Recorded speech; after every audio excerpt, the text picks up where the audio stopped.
ایک حاجت مند حضرت عثمان غنی رضی اللہ عنہ کے دروازے پر غروبی آفتاب کے بعد آیا۔ ابھی اس نے دستک نہ دی تھی کہ حضرت عثمان غنی رضی اللہ عنہ کی آواز اس کے کانوں میں پڑی۔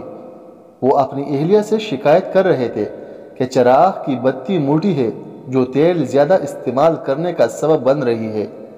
حاجت مند نے جو سنا تو وہ سوچتا ہی رہ گیا کہ وہ ایسے شخص سے حاجت براری کی کیا توقع کرے جو تیل کے معمول سے زیادہ خرچ پر اپنی بیوی کی سرزنش کر رہا ہے۔ اس نے ارادہ کیا کہ حاجت بیان کر دوں، شاید میری کچھ امداد ہی کر دے۔ دستک سن کر حضرت عثمان غنی رضی اللہ عنہ باہر آئے۔ حاجت مند نے اپنی حاجت بیان کی اور لہجے میں زیادہ زور دیتے ہوئے کہا کہ ضرورت کچھ زیادہ ہی ہے۔ حضرت عثمان غنی رضی اللہ عنہ نے اس شخص کا ہاتھ تھاما، بستی سے باہر لے گئے جہاں آپ کا سامان تجارت بڑی تعداد میں رکھا ہوا تھا۔ فرمایا، یہ سب تیری نظر ہے، کیا اس سے تمہاری ضرورت پوری ہو جائے گی؟ وہ شخص حیران ہکا بکا دیکھتا رہ گیا۔ چنانچہ اس نے عرض کیا، حضرت یہ سب کچھ میری ضرورت سے زیادہ ہے۔